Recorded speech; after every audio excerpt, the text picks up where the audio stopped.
Picture the most breathtaking engineering project the 19th century had ever conceived. 48 miles of jungle and mountains standing between two oceans. A project that, if it could be completed, would cut 8,000 miles off the journey from New York to San Francisco, reshape global trade routes, redraw the map of military power, and announce to the world that whoever built it would be the undisputed master of the hemisphere. Now picture the man who dreamed of building it. Not an American president, not a Wall Street financier, a French diplomat with silver hair and an ego to match the scale of the project itself. A man who had already pulled off the impossible once, who had supervised the excavation of a trench through the Egyptian desert that connected the Mediterranean to the Red Sea, and who believed with the serene certainty of a man who has never failed at anything important that he could do it again. His name was Ferdinand de Lesseps, and when he sailed into the harbor of Panama in January of 1880 to break ground on the greatest construction project in history, 10,000 people turned out to cheer him. The band played, the champagne flowed. He was 74 years old, and he was about to make the single worst mistake of his life, because the thing about the Panama Canal is that most people know the version they were taught in school. The heroic American engineers who solved the yellow fever problem, the steam shovels chewing through the mountains, the triumph of will over geography, Theodore Roosevelt in his pith helmet posing on a giant crane, the image of American power made literal. It is one of the great origin stories of the American century. What the textbooks tend to leave out is the part that happened before any American ever set foot on the isthmus. The part that involved a fabricated revolution, a warship sent to prevent a sovereign nation from suppressing it, a treaty signed by a man who was not actually authorized to sign it, and a sitting American president who later boasted, with something very close to pride, that he had simply taken what he wanted and invited Congress to debate it afterward. Today we are going to follow the canal from the beginning, not from the moment the first American shovel hit the dirt, but from the moment a Frenchman with a champagne glass and a dream made the first incision into the jungle and carry it all the way through the quiet, efficient, and almost completely undiscussed act of state-sponsored theft that made the American Canal possible. Because the canal is one of the great engineering achievements in human history. That part is absolutely true. The problem is the story of how America got the land to build it on. And that story is not an engineering story at all. It is a story about manufactured nations and gunboat diplomacy and the way powerful men talk about law while doing something else entirely. And it begins, as so many things do, with a financial disaster. De Lesseps arrived in Panama riding the reputation of a man who had done the impossible. The Suez Canal had opened 11 years earlier, in 1869, and it had been rightly celebrated as one of the wonders of the modern world. He had dug a canal through the desert and connected two seas, and the world had rewarded him with something that almost no one in the 19th century ever received: genuine, lasting, international fame in his own lifetime. He was the great engineer, the hero of Suez, the man who bent geography to human will, and he had done Suez at sea level. No locks, no complicated mechanical engineering, just a straight trench through flat desert, 103 miles long, cut through sand rather than mountain. It was a monumental feat, but it was, in geological terms, relatively forgiving terrain. Panama was not forgiving terrain. Panama was a different proposition in almost every respect that matters. The isthmus was not flat desert. It was jungle, tropical, and disease-ridden, and perpetually soaked by some of the heaviest rainfall on the planet. It was crossed by a mountain range, the Continental Divide, with its highest point at the Culebra Cut sitting at over 300 feet above sea level. The French plan, which de Lesseps insisted on for reasons that had more to do with his ego than with engineering logic, was to build the canal at sea level, just as at Suez. To do that, you would have to carve through that mountain spine entirely, dig down 300 feet through solid rock for miles, and do it in a jungle where rainfall could dump as much as 30 inches of water on the site in a single month, and where the Chagres River, which flooded with almost no warning, could wipe out weeks of excavation in an afternoon. The French engineers who actually understood the terrain told him this. They recommended locks, a different design that would lift ships up over the mountains rather than carve through them. De Lesseps dismissed the advice. He had done Suez at sea level, he would do Panama at sea level. The result was one of the most catastrophic engineering failures in history, and alongside it, one of the most catastrophic financial failures. The French company, the Compagnie Universelle du Canal Interoceanique, began work in 1881. By 1889, 8 years later, it had spent approximately $287 million in the money of the day, an almost incomprehensible sum. It had moved an enormous quantity of earth, laid miles of railroad track, assembled a workforce that at its peak numbered close to 20,000 men, and it had built roughly roughly 40% of a canal because the mountain was not moving and the river kept flooding and the jungle kept killing. The death toll from disease during the French effort has never been precisely established, partly because the company destroyed many of its own records out of what one historian described as a mixture of shame and legal caution. The best estimates range from 20,000 to 22,000 dead. The overwhelming majority did not die from accidents or cave-ins or equipment failures. They died from yellow fever and malaria. They died so fast that the French hospital in Panama City, designed for 500 patients, was at times managing 4 times that number. The nuns who ran the wards planted the legs of hospital beds in bowls of water to keep ants away. No one yet understood that it was mosquitoes, not miasma, not bad air, not the supposed moral weakness of tropical constitutions that was killing them. The bowls of water were perfect mosquito breeding grounds. The hospital may have killed more people than it saved. In December of 1888, de Lesseps's company turned to the public one final time, issuing a lottery bond designed to raise the last funds needed to push through to completion. The French public, which had already invested hundreds of millions of francs, mostly declined. The bond issue failed. In February of 1889, the company went bankrupt. In 1893, de Lesseps, by then 88 years old, was convicted of fraud and breach of trust along with his son and several associates. He was sentenced to 5 years in prison, though he was too old and too ill to serve it. He died in 1894 without ever returning to Panama. The greatest engineering project of the 19th century had consumed a fortune, killed tens of thousands of men, and left behind nothing but a partially dug ditch in a jungle. The bankruptcy wiped out approximately 800,000 French investors. The political scandal that followed was enormous. Parliamentary investigations revealed that dozens of French senators and deputies had taken bribes from the canal company to stay silent about its failing finances. The Panama Affair, as it became known, was one of the defining political scandals of the Third Republic, and it permanently planted the word Panama in French political vocabulary as a synonym for corruption and cover-up. But the assets did not vanish. The machinery, the excavations, the maps, the surveys, the railroad, all of it remained in the jungle. A successor company, the Compagnie Nouvelle du Canal de Panama, was formed to preserve what could be salvaged and to find a buyer before the concession expired. The price they had in mind was $109 million.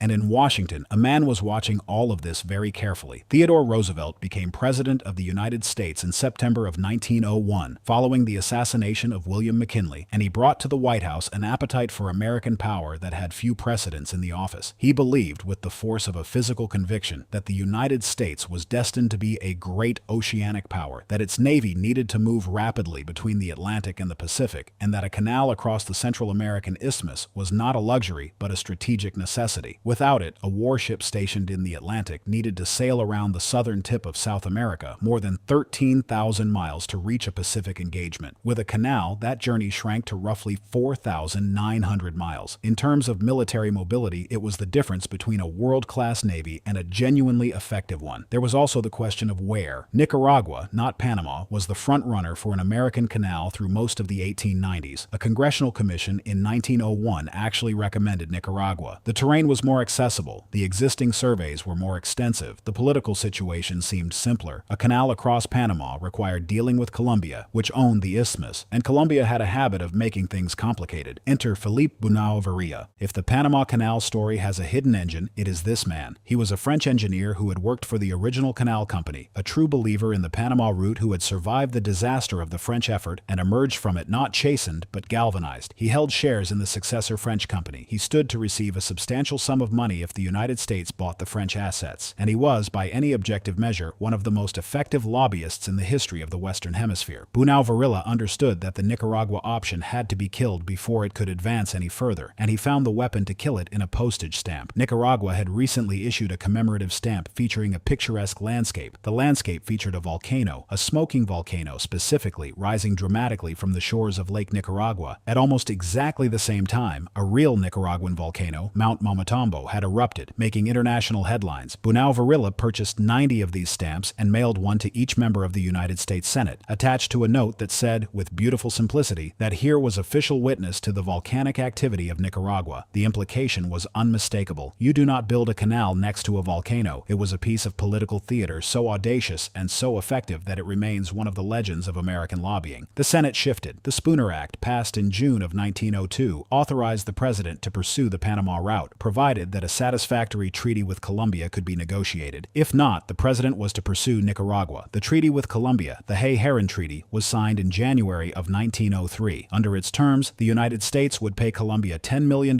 in cash and $250,000 per year for a 100-year lease on a 6-mile-wide canal zone across the isthmus. The U.S. Senate ratified it quickly. The Colombian Senate did not. And this is the hinge of everything that follows, because the Colombian rejection of that treaty is usually presented in American histories as an act of irrational obstruction, as a diplomatic blunder, as evidence of bad faith from a government too backward to recognize a good deal when it was offered. What it actually was, on the merits, was entirely reasonable. The Colombian Senate's objections were straightforward. They wanted more money. They felt the $10 million payment was insufficient compensation for a permanent corridor through their sovereign territory. They also felt, with considerable legal justification, that Colombia itself should receive a portion of the $40 million the United States proposed to pay the French successor company for its assets. After all, those assets sat on Colombian soil under a Colombian concession. Colombia believed it had the right to participate in any transaction regarding them. There were also concerns about sovereignty, about the degree of American control over the zone, and about provisions that Colombian senators believed encroached on their national jurisdiction. These were not the objections of a country trying to extort an unreasonable ransom from an impatient neighbor. They were the objections of a sovereign government being asked to sign over a piece of its national territory for terms it found inadequate. Roosevelt did not see it that way. His correspondence from this period is remarkably candid about his contempt for the Colombian position. He described the Colombian government as corrupt, inefficient, and unworthy of the territory it held. He called the Colombians blackmailers. He wrote to a friend that he was considering recommending to Congress that the United States simply seize the isthmus on the grounds that Colombia was too backward to govern it properly. There are passages in Roosevelt's letters from 1903 that read less like the private thoughts of a head of state and more like a man constructing the post hoc justification for something he had already decided to do. What he had already decided to do became clear in the autumn of 1903. Panama, which had been part of Colombia since 1821, had a genuine history of separatist sentiment. There had been at least 50 uprisings and rebellions against Colombian rule over the course of the 19th century. The separatist impulse was real, but in October and November of 1903, it received something that previous separatist movements had never possessed: the quiet, decisive, and entirely unofficial backing of the United States government, coordinated through an intermediary who was simultaneously serving as the agent of a French canal company whose shares he held. But none of that changes what happened in November of 1903, and Roosevelt himself was not particularly interested in pretending otherwise. In a speech at the University of California, Berkeley, in 1911, Roosevelt addressed the Panama question with a directness his successors would rarely match. He said, quote, "I am interested in the Panama Canal because I started it. If I had followed traditional conservative methods, I would have submitted a dignified state paper of probably 200 pages to Congress, and the debates on it would have been going on yet. But I took the canal zone and let Congress debate, and while the debate goes on, the canal does also." End quote. It is one of the most candid admissions of unilateral executive action in the history of the American presidency, delivered with the evident pride of a man who regarded the ability to take what he wanted as evidence of strength rather than occasion for apology. The conspiracy version of this story, the version that circulates in the darker corners of the internet and in certain revisionist histories, tends to be simpler and more satisfying than the reality. In the simple version, Wall Street bankers orchestrated the whole thing from the start. The Panamanian Revolution was engineered from New York boardrooms. The canal was a pure corporate land grab to enrich a handful of financiers, and there is enough truth in the outline to make the simplified version feel plausible. J.P. Morgan handled the $40 million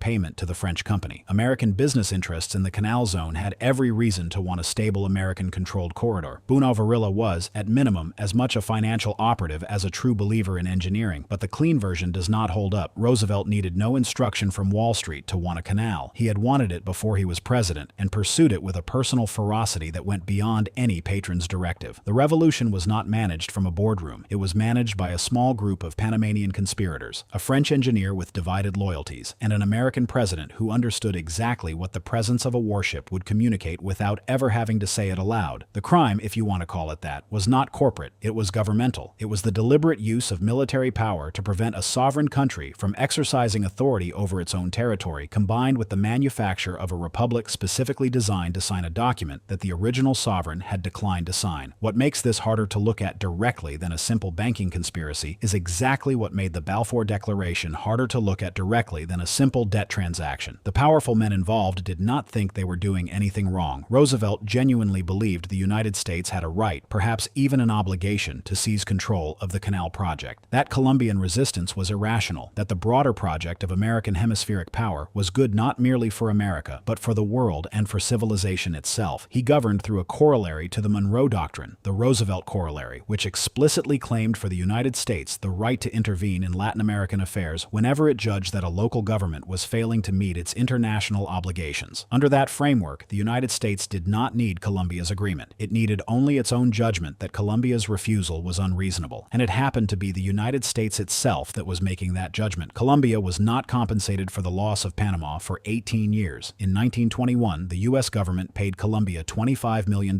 which some American commentators at the time called Canalageld, a coinage that required no translation for anyone who had followed the terms on which victorious powers sometimes resolved the embarrassments of the recent past. Roosevelt was no longer alive to object. The Hay-Bunau-Varilla Treaty remained in force, with modifications, for 75 years, until the Carter-Torrijos Treaties of 1977 began the process of transferring the canal to Panamanian sovereignty. The full transfer was completed on December 31, 1999. For 96 years, the Canal Zone was, in all practical respects, American territory on soil that legally belonged first to Colombia and then to Panama, built on the foundation of a manufactured revolution made possible by a warship that arrived the day before the shooting started. The canal still runs. Expanded with a third set of locks completed in 2016, it now handles container ships that would have been unimaginable to the engineers who first broke ground in 1881. By any measure of what it does for the movement of goods around the globe, it is one of the most consequential pieces of infrastructure in human history. And it was built on a coup, not on a conspiracy of bankers in a back room, not on a board resolution, on a sitting American president deciding that the rules applied to everyone except the country he led, that a Colombian refusal was not a real refusal, that a revolution conveniently protected by American naval vessels counted as legitimate self-determination, and that the speed of the doing was its own justification. Roosevelt told Congress to debate it while he built it, which is another way of saying he had already decided that debate was beside the point. The lesson worth carrying out of this is not a comfortable one, and it does not resolve cleanly. The canal is real and it works, and the world trades through it every day. The coup was real and it worked, and a country lost a piece of its territory for most of a century. Both of those things are true at the same time, and the discomfort of holding them both at once is probably the most honest response available. Because what powerful nations tell themselves about the difference between their strategic interests and international law has a way of sounding very different depending on which side of the warship you happen to be standing on. Theodore Roosevelt, standing on the deck, called it taking the canal zone. The Colombian Senate, watching from the harbor, called it something else entirely. They were describing the same event. The difference was only the angle. If you made it all the way through this one, leave a compass in the comments so I know who tracked the whole route. If you think history deserves to be told straight, with the myths pulled apart and the evidence laid out honestly, then subscribe, because that is exactly what we do here every week. Thank you for watching, and I will see you in the next one.